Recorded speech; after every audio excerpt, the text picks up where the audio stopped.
Welcome to Embedded. I am Alicia White, alongside Christopher White. Our guest this week, well, we're going to talk about fashion and robots. I'm excited. Our guest is Natalie Friedman. Hi, Natalie. Welcome. Thank you. Hi.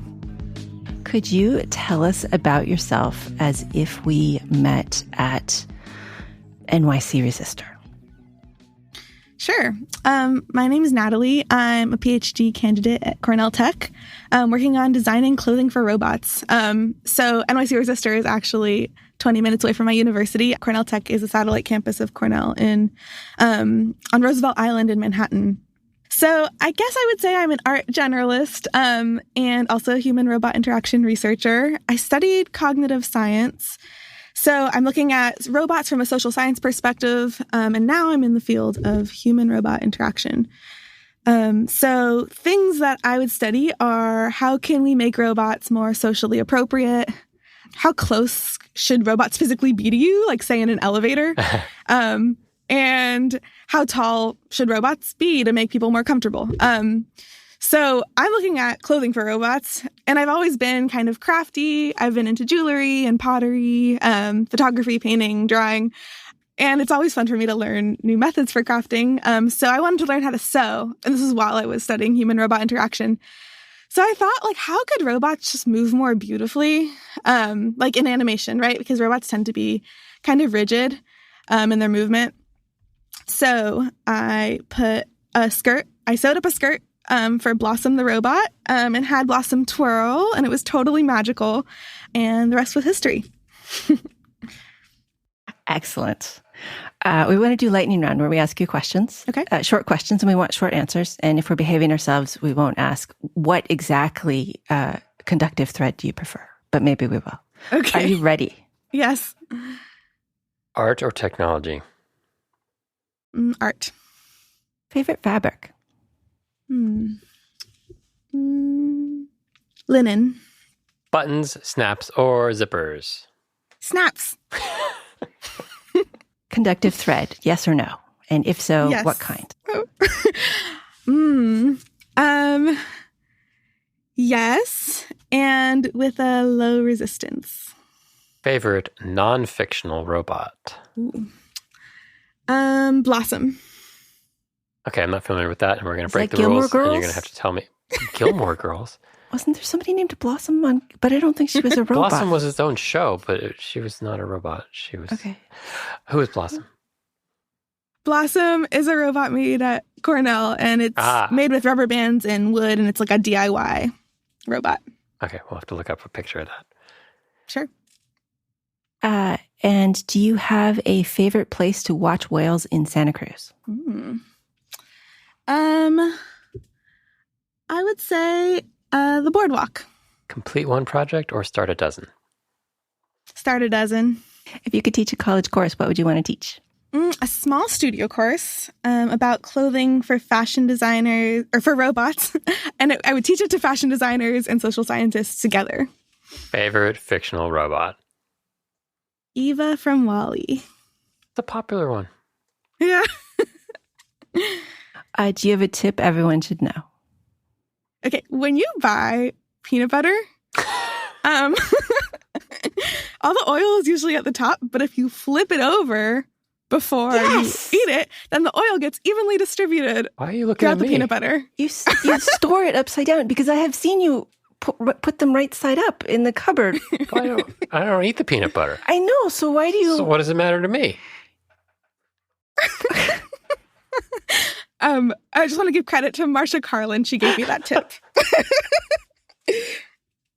Okay, so robots and clothes. You said it's about human robot interaction, human computer interaction. Mm-hmm. It's not about clothes themselves that are robotic. No smart scarves that open doors for me. It's that does sound cool, but yeah, I'm talking about robots that are wearing clothes to support their own tasks, and then like indirectly your tasks, right, with the robot. So for example, I was working on an agriculture robot tractor, and I designed a tool belt for that tractor. So that's kind of an example, right? It's supporting the robot's tasks. It's going up and down the greenhouse while someone grabs into its tool belt and pulls out a pair of scissors. And it's also supporting the robot. Oh, so the tool belt was for the human companion, not for the robot. Right. It's supporting their task together. But, Okay. right. It didn't seem like robots would like pockets as much as I do. Well, they're often like the clothing is made after the robot is made, right? So it's not necessarily programmed for an arm to reach into itself.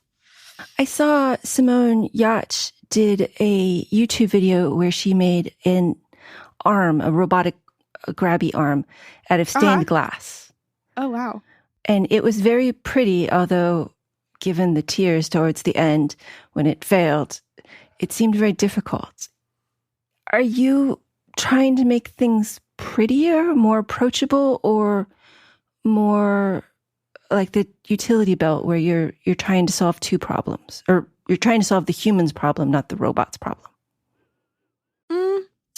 I would say that clothes can do a lot of those things. And I try to make it happen for each of those things. So, for example, that utility belt, it was going to the Stanford Educational Farm, and the colors that, like, for that farm on their logo is red.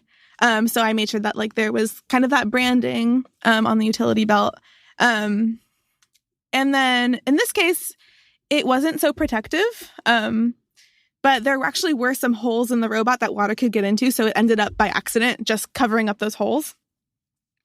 And then aesthetically, yeah, I would say that, like, social signaling through color is kind of an aesthetic choice, but not necessarily pretty. I think it really depends on the context.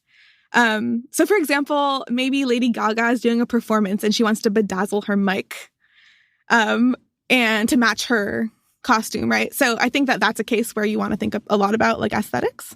So do you think that beautiful robots will be more alluring to humans than non-beautiful robots?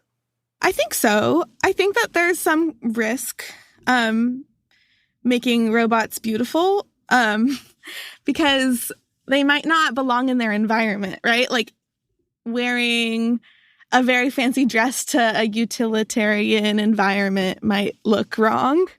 So I think I prioritize matching the context more than just being, like, aesthetically beautiful. So when should robots wear clothes? I mean, it seems silly. I'm sorry. I know okay. This is your PhD research, but it does seem a little silly that, I mean, I have in my mind a robot arm with a tutu on it, which is not what you're talking about. Here I am thinking this is a great idea because you get used to, okay, I know this is a little bit off topic, but it's on my mind and I'm going to forget. In an industrial situation, you get used to the machinery that's around you, and you might not see it the same way after a few weeks of working with it. Definitely. But if you were to change the appearance of a robot arm periodically, dress it up however you want with a tutu or whatever, you would see that arm and you would not get so used to it and perhaps miss something that it was doing incorrect or decide that you didn't see it and it whacks into you. It just seems like that would be an application that would be important of changing visual appearances so that you don't get too complacent with a mechanical environment. Okay. I like that idea. It reminds me of an idea my advisor had one time about changing the clothes when there's a status update in the software. So just to remind a person, hey, this is a new and improved robot. I like that, yeah. Yeah, but in what you said, it kind of reminded me of, just changing the appearance for more attention. And it's a good excuse to dress up robots in clothes. I mean... Right? Does it have to be human equivalent clothes? Or is it any covering? What are you focused on? Yeah. I tend to look at the materials and textures and colors that people would wear in the environment and match those rather than thinking, oh, it needs to wear eyelashes to look more like a human. This robot needs pants. It doesn't have legs, but it still needs pants. It needs pants.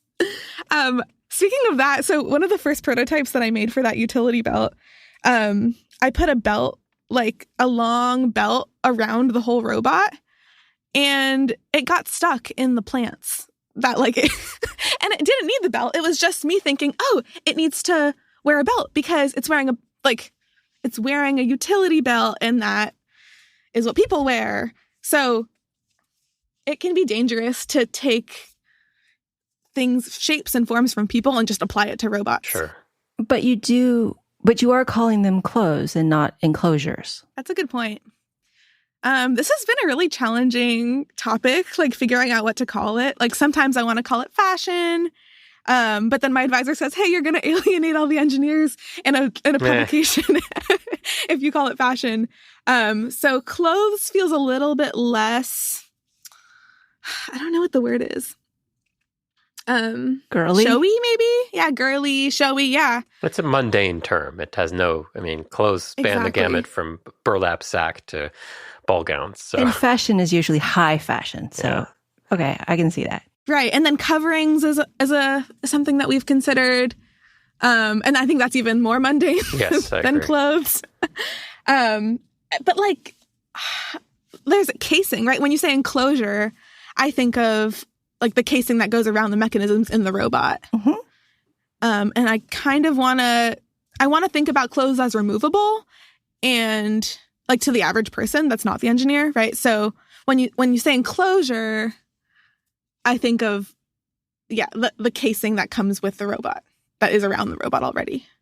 Is part of the goal with dressing robots making them more anthropomorphic?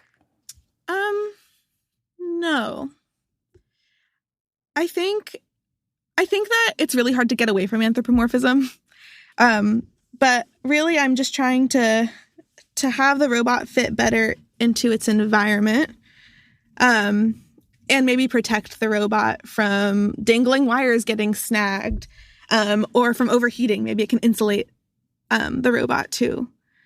But those are engineering functions that should be solved with enclosures. Go back to that word. I totally agree. But sometimes robots end up in places that engineers don't expect. And I think that it happens a lot. So I think that clothes can kind of be that last step, solved after the fact when we watch the robot in the world and see where it ends up. So you mentioned the utility belt. What other examples do you have? So things that I've just seen out in the world already. During COVID, there was karaoke mic coverings that were getting replaced. And that kind of is an example of this, right? We didn't know what was going to happen. We didn't know that COVID was going to happen, right? So that was kind of an aftermarket solution. The mic that Lady Gaga uses during a performance. I've been thinking about thermochromic ink and the functions that it could have for robot clothing. So, for example, if part of the robot is overheating, we might be able to tell by the color changing. Yes, when the smoke comes out, it's bad. Yeah, you can make it, turn red and angry, like that would being be really anthropomorphic. And so your degree is an art degree or a computer degree?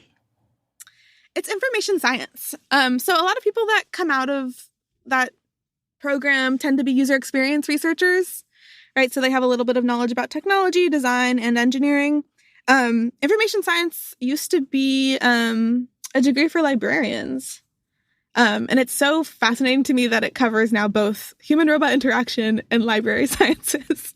Okay. I mean, those are information, yes. Yeah. How does robot clothing relate to information? That's a great question. Well, there's a lot of information that clothes carry, right? Like there's all this fashion literature that I've been assigned. So there's like higher quality materials, right? And that might carry the information that a person is of higher class, right? Because they can afford it. And maybe that would apply to robots too. Absolutely. Think of Apple's cases versus some of the Android cases. They feel more expensive. Don't email us. That's a really good point. Yes. But okay, so indicating the robot status, indicating the robot owner's status. Right. Okay. That's a good point. It's both. What else? What other kind of information? Yes. I guess I think clothing can communicate capabilities of robots too, or maybe enhance the motion. So, for example, you might add stripes to a rotating robot or some kind of swirl to show everyone that this is moving and kind of enhance that motion. Oh, like on airplane turbines. There's a little. Say more. So on the if you look on the next time you look at a plane at the front end of the engines, there's the turbine, and then there's a little what do they call it? A nose cone or something on the turbine, and they have painted a little swirly on it, so you can see that it's moving. Because when it's moving, it's very hard to see the turbine blades, but you can see the swirly on the swirly on the nose cone. That's all I got. Title option there. Yeah. And you mentioned the utility belt. That does indicate that this robot is doing something related to what is in its belt. So you could indicate function. Right. And who exactly? And who is using the robot at the time, right? So maybe when the robot is walking alongside a farmer that's cutting basil, it would have scissors in the tool belt. But maybe when it's walking alongside an electrician who's fixing the robot or something else, it would carry tools for the electrician. What do you want to do with your career after you get a degree? That's a great question. I'm figuring it out. That's the answer that says, I don't know. I'm figuring it out. So one idea I had was thinking about maybe starting a company or working for someone who is making clothing for people that have prosthetics. Just because I've been thinking a lot about these questions of making clothing forms for alternative forms. Also, I have the skills to do user experience research. So probably user experience research at some robotics company. And hopefully I can use this knowledge of materials in some way as well. That's kind of where I'm at right now. I loved working at this agriculture robotics company because it meant I got to be outside and smell the basil, and just interact in the field. So that's where I'm at right now. That's what I'm thinking. What led you to get a PhD? Well, as an undergrad, I really liked doing research because of the way it was just so hands-on. And I always looked up to the PhD students that got to lead the research. And my advisor, Wendy Ju, she does design research, and it is very hands-on. So I thought, wow, that would be so great to be able to do design, which is something that I love outside of school, and then also research. What did you get your undergrad degree in? Cognitive science. Oh, yes, you said that. I minored in cognitive science. It was really fun. Oh, really? Yeah. Awesome. That's cool. So when you say user experience, I think of my days working on children's toys where we would get a mock-up of what the toy was supposed to do and then have some parents or kids poke it at the toy. At the mock-up. And then a person in the room would do the voice that would happen for the toy. And it was incredibly adorable. The whole process was just fantastic. Is that what you mean, or more large scale? That sounds like so much fun. That is what I mean. I think that what you're describing maybe a little bit later stage where you're thinking about specific features. Mm-hmm. I like to do the early stage stuff. So just figuring out without even a research question in mind or a specific feature in mind, just what happens when people are around this robot and they're using it as they would. So that's usually early stage questions where you're still thinking about what features should exist to support the people and what they would already be doing with the robot. So a robot in uniform would seem very different than a robot not in uniform. and a robot in a tutu.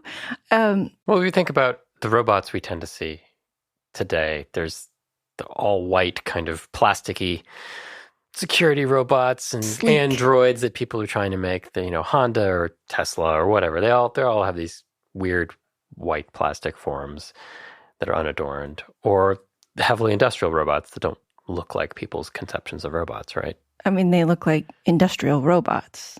Yes, but I mean, there are the wires, and they're usually hooked around, but you can see the struts and the clamps, and the enclosures are for the little parts, not the whole big part. Right. I would say that they're naked. I think that there's a tendency for designers to want their robots to look very sleek, and to require less maintenance overall, right? If you have clothes, they could get dirty. Yes. But again, I think it depends on the context. So in a restaurant in Japan, for example, I saw the waiters that were robots dressed as the waiters that were people. So for that context, I think it makes a lot of sense for the uniforms to be similar. They identify the robot's function in a way we understand. Right, exactly. Cool. Exactly. Did I answer your question? I don't know that I did. I don't remember what the question was. Okay. I probably derailed it. Sorry.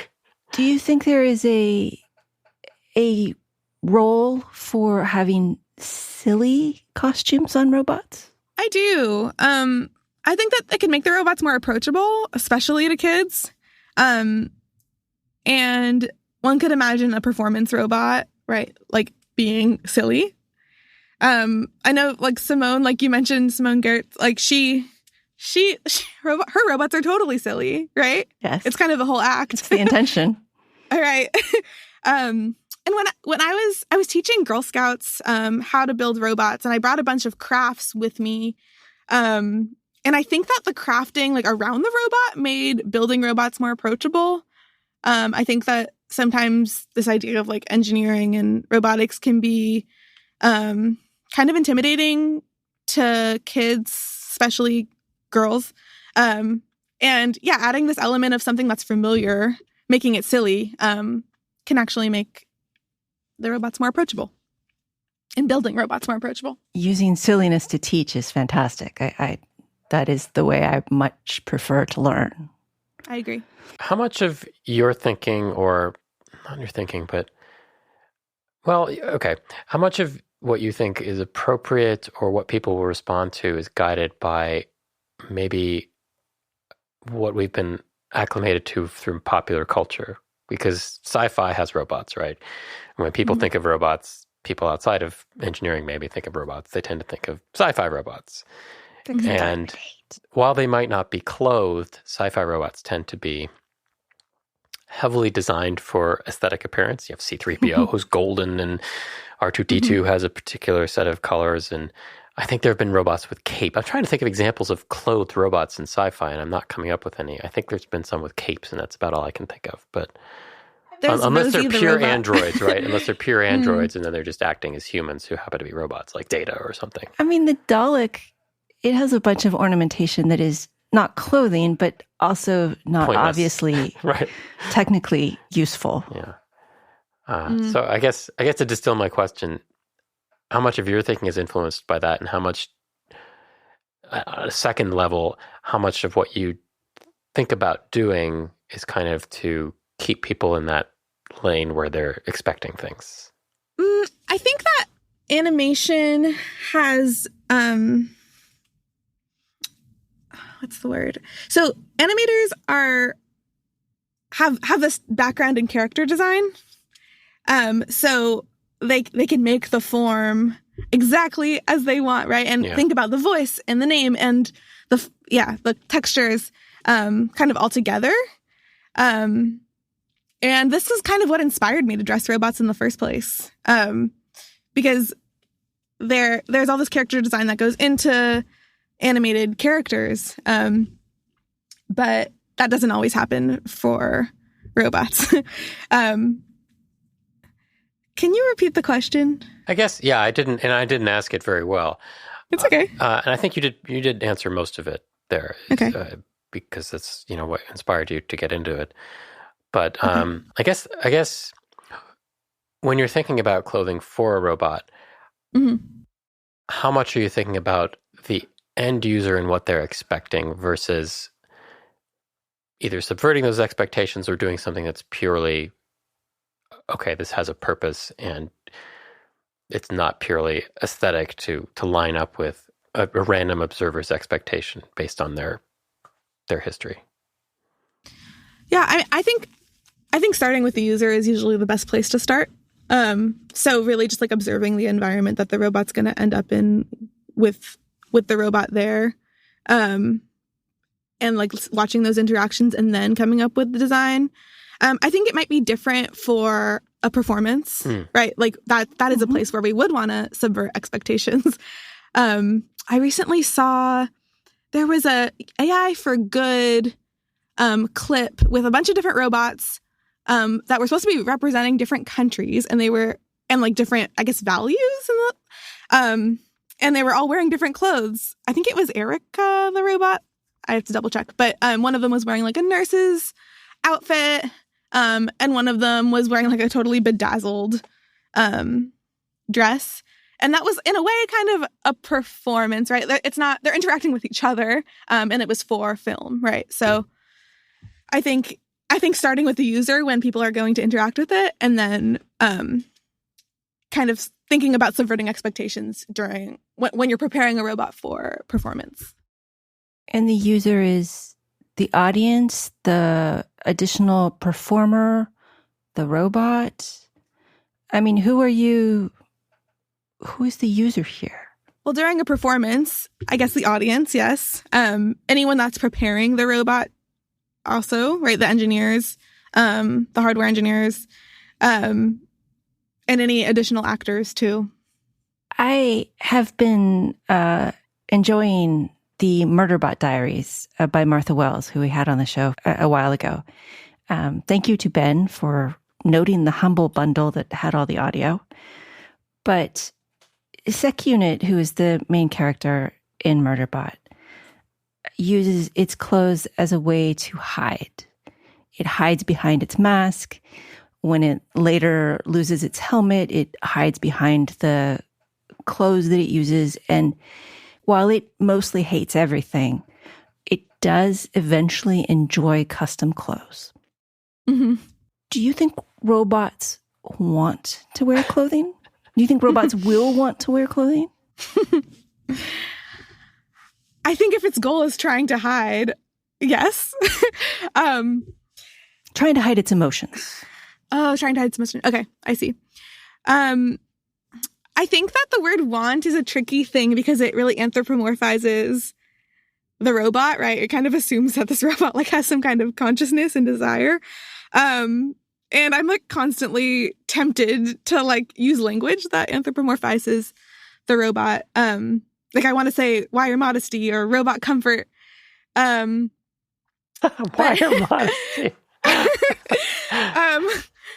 But right, like so if we're thinking about like I guess trying to reach homeostasis, right, for humans and for robots, and not struggling to work, robots would want to remain comfortable in temperature and not get their cable snagged, and not being squashed, right? So maybe if clothes help the robot to maintain its comfort, then yes, they would want to wear clothing. Okay. How much of your thesis is on robotics versus psychology versus fashion? I would say most of it is psychology, and fashion. And then usually I have a paragraph at the end of that section that says, what does this mean for robots? And then I talk about how each like social implication of fashion will affect a robot's function. A lot of it, I guess, kind of the intersection of psychology and engineering is design. So I guess I would categorize the thesis as a design thesis, even though I'm formally in information science. Can you describe your in layman's terms what your thesis, what the main topic is? Like, you don't have to defend it here, but defend your thesis. Gosh, are you my committee? Yeah, so the official title is Designing Clothing for an Improved Human-Robot Interaction. So I have, I guess, 3 main projects that I'm focusing on. One, my design of that utility belt and like what my design process was for it. The second one is kind of a theoretical framework for all the functions of clothing. Kind of together, art practitioners and researchers came up with what our predictions of clothing for robots could be. And then thirdly, I interviewed anyone that I could find that is already dressing robots, and I asked them what their design process was, and then I'm sharing that, what the current practices are compared to those predictions that I made in the previous chapter. Tell me more about the middle one, about the research into clothing. So that was the one where I was getting together with like art practitioners and material scientists and engineers to think about the functions of clothing for robots. Is that the one you're talking about? Yes. Yeah, that was fun. Basically, we just had lots of design conversations about the robots we've seen in the world that are dressed so far, and basically we categorized all of those examples and all of our ideas into 3 kind of categories about the functions of clothes for robots that we predicted. And we kind of kept finding that every example would fit into one of these 3 categories. So the first one was protection, which I've talked about. The second one was social signaling. So that means, role, individual identity. And the third one was adaptability, right? So anything that makes the robot more adaptable into its context. So like putting a jacket on a robot so it doesn't get too cold? Yeah. Just like that. Mm-hmm. Solar reflective blanket. I don't know. Yeah. Okay. That works too. Is there a corresponding theory of clothing for humans? Talk about signaling. I mean, you mentioned status and you mentioned uniforms. I'm sure it's talked about, but I don't know. I've never heard of it in that concise framing before. It seems like there should be an analog. And does it fall down to the same 3 principles?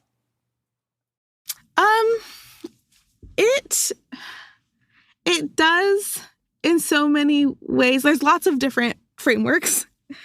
There's one quote that I like about fashion, and it's from a book called Fashion Is Spinach. And she basically says that fashion allows you to fit in just enough and stand out just enough. So that kind of represents the social signaling aspect. I want to get back to you on a specific framework. Before we get to listener questions, do you have any questions for us? What's your style? Pajamas. And flip-flops. Yeah. Awesome. To be a little more serious, when I'm out and about in technical arenas, conferences, I tend to dress more feminine than I would just going to the grocery. Because I can. Most of the places I go these days, I'm speaking, and so you can't really discount me because I'm a woman. And so therefore, if I dress as a woman, then people who dress as women maybe won't get discounted just for their dress. Does that make sense? It does, definitely. So I wear skirts a lot more if I'm doing technical things than otherwise. But I also wear skirts a fair amount to the beach just because my shorts are dirty. Awesome. Do you have a style, Christopher? I mean, other than a large, huge, monstrous collection of Star Wars t-shirts. Probably standard nerd. Yeah. Jeans, t-shirts. I've been trying to wear more non-message t-shirts. I have a lot of t-shirts that are, Star Wars or band t-shirt or some embedded t-shirts. ridiculous, witty thing. Well, I have too many embedded t-shirts because we get a lot of our own shirts. But yeah, I don't wear a lot of black, but I think that's also standard nerd. The older I get, the less I care. So, but yeah, we're also beach people, so shorts and t-shirts are fairly common. Right, you live in Aptos. But I have discovered I have been starting to discover the benefits of utilitarian things like aprons. Like I've been doing a lot of woodworking, and I was complaining to Alicia that I was getting sawdust all over my clothes, and I had to keep segregating my clothes, taking them off before I got into rooms where I don't want sawdust. I was just, why don't you get an apron? I'm like, an apron? And I'm pretty sure he thought it was going to be like frilly. And they have, and I knew about them, but went and looked, and aprons with all these tool slots. So I got an apron with all these tool slots, and it's very convenient and keeps the clothes clean. And they have places for hammers and chisels and such. And so yes, utilitarian clothes can be quite nice. It's great. What about you? Do you have a style? I like to dress like a scrapbook of lots of styles. So often like bright colors and fun textures that I find at thrift stores. Yeah. Okay, I have a few listener questions. Okay. The first from Andre from the Great White North. Have you tried using the recent crop of laser cutters for textiles? I have not, but I have used a Cricut machine that hobbyists usually use to create clothes for robots. I found that smaller parts make a lot more sense for the Cricut machine than large parts. Otherwise, you might as well just cut it, just because there's a lot of replacing that has to get done. Yes. I mean, the Cricut's great, but you can only do this size or less. Right. 11.5 inches. It gets old. Right. Agreed. How much do you create the clothing yourself versus buying something, I don't know, buying a 1-year-old onesie and then modifying it? How big are these robots, do you think? I don't know. It's going to be baby size in my head. Baby robot. I would say half and half. I've actually bought in doll patterns. Mm-hmm. So I made like a rain jacket for a doll. And then I put it on a keep-on. I don't know if you've seen the little yellow keep-ons.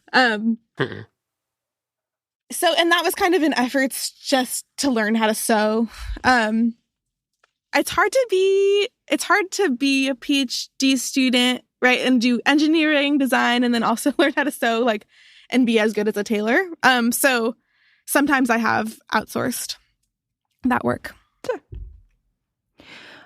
Peter wanted to know if robot clothing would be also in the form of magnetic clip-on panels that could auto-detect with the robot so it understood its capabilities, or so that other people could see, as with what Christopher was saying, you maybe put on different magnetic patterns so that people don't get too accustomed to the robot. I love that idea. I would say sometimes it can be risky putting magnets on robots because it can mess with the mechanisms inside. So I think there would have to be a lot of testing. It's not as bad as you'd expect. Great. It depends on if they have Hall effect sensors. Yeah, I mean, it depends on where you put the magnets, but overall, if you're using the thin film adhesive magnets, it's not a big deal. As I've learned from my Kindle, having magnets in weird places can do confusing things. Oh no. Yeah, I've put magnets on a robot, and I just got a lot of sliding, but I think adding adhesive to the back would have been a great idea. There was another part to that question. Oh yeah, so I actually have seen robots that can sense their clothes. There's a researcher at KTH, her name's Ylva Frenius, and she made a robot that could sense when it was wearing pajamas so that it would go to sleep. And I thought that was so brilliant. That seems like a lot more work than a button. I mean, it's cute, but you got the experience of clothing a robot in pajamas. Wouldn't that get old after like the 4th day? This is why you're not a parent. Absolutely. Where's the button, kid? Enough with these pajamas.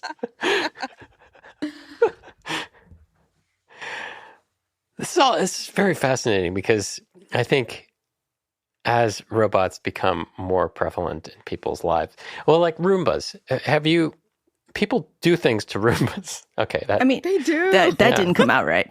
But I mean, ours has googly eyes. Ours has googly eyes. Is that something that you've seen or is that part of your research, is seeing what consumers do to consumer robots? Yes. So I actually know someone, her name's Elizabeth Goodman, and she wrote an Instructables for dressing your Roomba like a mouse. And she thought, the Roomba moves like a mouse, so it should dress like a mouse. So she has this Instructables. And I've also seen on Etsy, people were noticing that the robot was ending up under a couch and couldn't get out. So they were adding little bumpers that you could stick onto your Roomba so that it wouldn't get stuck under the robot.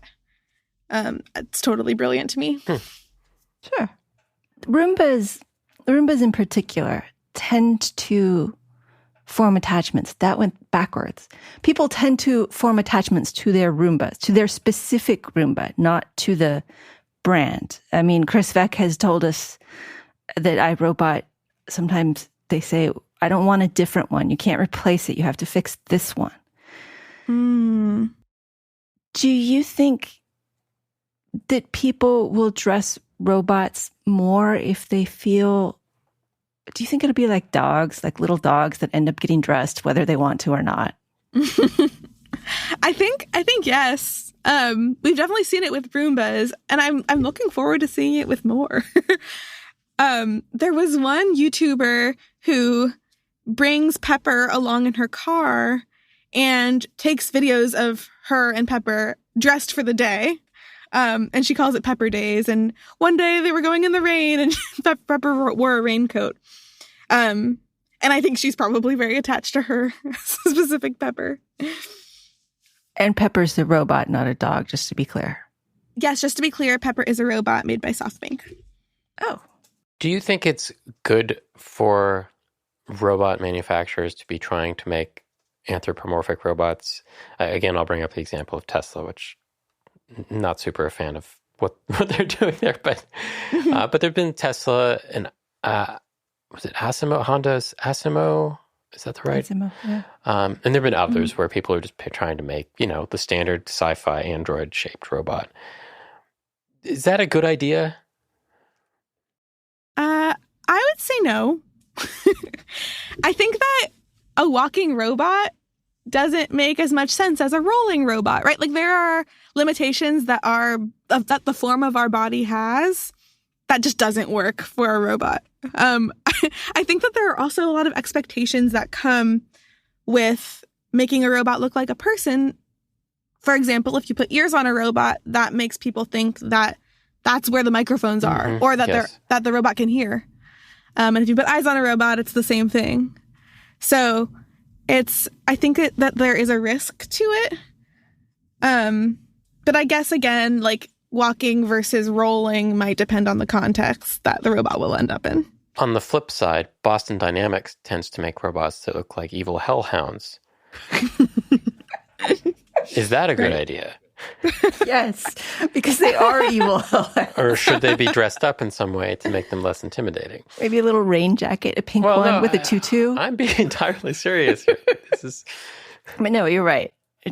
Should they be less scary? I think if they're going to end up in environments where they're not intimidating people or animals, then yes, they should be less scary. There's this idea of like honest anthropomorphism, right? So you put the camera where the eyes are. So people know that the robot is watching and can see. And I think maybe that this idea could apply to like kind of this intimidating movement and form factor from Boston Dynamics. Like, I guess just be honest about what you're going to do via the form. So maybe if they are going to, I mean, hopefully they don't hurt anyone, but if they are going to, maybe the form should match that. Sure. No.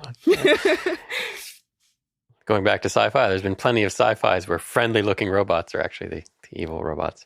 I suppose they should, in that honesty, they should put the CPU in the head so that if you had to disable it with a baseball bat, you'd know where to hit it. Yeah, Sec like Unit doesn't keep his brains in his head. So, do we want to trust robots? Do we want to anthropomorphize them? Is this just a bad idea? I mean, because they're not... Well, I think what she's saying is doing it for its own sake is not a good idea. Okay. Right? Or putting words in your mouth, sorry. No, it's okay. I think that it all comes back to responsible designers, right? So if the designers want to be honest with the users, then they should design accordingly. And sometimes that means anthropomorphizing and sometimes that doesn't. Okay. And just don't do it thoughtlessly, I guess. Exactly. Which is pretty easy because I think, again, going back to sci-fi, a lot of designers probably start with, well, it's a robot. Let's make it robot-y. Yeah. I mean, I still accidentally dress robots like people once in a while, right? Like, and then I say, shoot, like I should not have put that bracelet on the robot. Like, why did I do that? It just like makes noise and like doesn't match the context, right? But it's so easy to say, oh, I have a bracelet. I'm just going to put it on the robot. I mean, going back to the Boston Dynamics Hellhound, I don't know its name, but I think that's appropriate. I don't know how you would put clothing on that in a way that wouldn't inhibit its movement. It looks like that for a reason. Not to intimidate, but because it needs that freedom of movement. And I don't know the specifics. Maybe you could put pink plastic all over it to make it friendly. Yeah. I mean, I think that there are options for clothing that are not necessarily fabric, right? Like you could put a decal on the robot to match wherever it's going.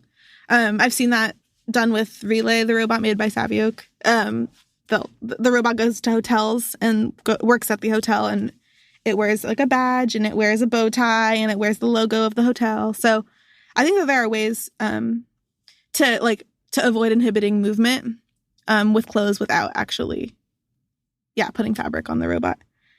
Okay, so clothes does not imply fabric. No, I don't think so. Okay. I would say anything that's removable. And things that are changeable on a frequent basis. Is that a fair analysis? Yeah, I think so. And hopefully by anyone, right? By the user or by the engineer. Like you shouldn't have to have a screwdriver to take on and off the clothes. Okay. I have an off-the-wall question for you, since we've been talking about people interacting with robots or things but things that appear to be human or human-shaped. Okay. How do you feel about large language models like ChatGPT and the way that they don't pretend exactly, but the way that they try to... They clearly pretend. Well, the way that their interactions with humans appear to be human-like. That's not exactly a robot, but it is a robot-adjacent thing where humans are interacting with a computer in a way that a computer is not dressed up exactly, but is pretending or evoking human behavior or appearance. That idea of honest anthropomorphism keeps coming back to my mind. I've had the experience before where someone was using ChatGPT to email me, and my trust for him significantly went down. Because we've had having conversations and the tone was just so different. So I think that there's definitely a kind of inauthenticity that comes about with ChatGPT.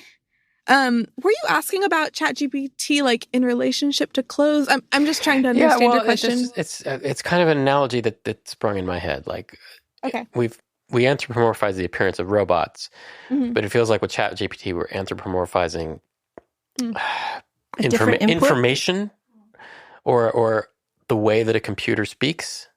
Because the way we used to interact with computers were with queries and search results that are obviously computers, or with graphical user interfaces that are obviously computers. And now moving it toward, we're having a conversation with the computer, and it's acting just like, well, it sounds like a human. Right. And they seem like very parallel concepts to me. I love that. I think that's a great analogy. There has been some studies on politeness, robot politeness, where a participant was interacting with a computer, and then it asked that person, how did it do? And people were more likely to rate it well when they interacted with that computer compared to a different one when it was talking about the one it originally talked to. So people want to look good for, or have a connection to a robot in a way. Yeah. So it kind of reminds me of that like inauthenticity, right? So if you say like, hello, I hope you had a good day to ChatGPT, like it'll say the same thing back, and that's not real. Like it doesn't actually hope that you had a good day. Right. It's just like this element of politeness that is completely programmed and is ingenuine because machines don't have hopes and desires, I would argue. Yeah. Okay. It's a great analogy. Yeah. No, yeah. I seems like you're thinking along the same lines, but yeah. We're entering a different world here where there is a lot of inauthenticity, and I liked your honesty approach to it, and I think that needs to be applied in more places. Thanks. But when you go away from Android robots, the anthropomorphic authenticity becomes more difficult. I mean, you could make something look like a bug, and that would indicate where its eyes are. Mm-hmm. But then it's creepy like a bug. And I mean, I find mice kind of creepy. Uh-huh. So I wouldn't want a Roomba mouse. But you could talk me into a Roomba cuttlefish pretty easily. Oh, that'd be cute. The little things would help vacuum, it would, the little tentacles would scoop in. I mean, it would look very Cthulhu-like, but awesome. I would love to see you do that. I guess anthropomorphism is a bit more challenging when it's not on like a human form. But right, if you put eyes on your Roomba, right? So that may signal that there are cameras in that area. Sure, we could have put them near the camera. Yeah, that would have been a good idea. Yeah, it's a difficult topic, and I'm glad that people are thinking about these things in this way, because I sometimes feel like engineering just kind of goes, wow, here's some stuff, we put it together, and you're going to buy it. I have a Hall effect sensor, an IMU, and 3 motors. What can I build? And then there's no thought of, how do I make it good or approachable? I just have the thing. And even if I'm solving a particular problem, it's just direct. I feel like the last 10 years, design has kind of gone by the wayside, and things have become more utilitarian and flat. And I think there's still a place for design and thinking about how computers and humans interact with each other, not as friends necessarily. Definitely not as trusted friends. Yeah. And I'm not saying anything about my friends being untrustworthy. That was not an implication. Natalie, it's been really great to talk to you. Do you have any thoughts you'd like to leave us with? Oh yeah. Okay. My last thought is the best thing that you can wear is a smile. Unless you're a robot and you're not really happy. I'm talking to people right now. Or you're a robot and you don't have a mouth. I have no mouth and I cannot smile. Sorry. Our guest has been Natalie Friedman, information science PhD candidate at Cornell Tech. Thanks, Natalie. This was fascinating. Thanks so much. Thank you to Christopher for producing and co-hosting. Thank you to our Patreon listener Slack group for questions. And thank you for listening. You can always contact us at show@embedded.fm or hit the contact link on Embedded FM. And now a quote to leave you with. Let's go with Hitchhiker's Guide to the Galaxy by Douglas Adams. Don't blame you, said Marvin, and counted 597,000 million sheep before falling asleep a second later.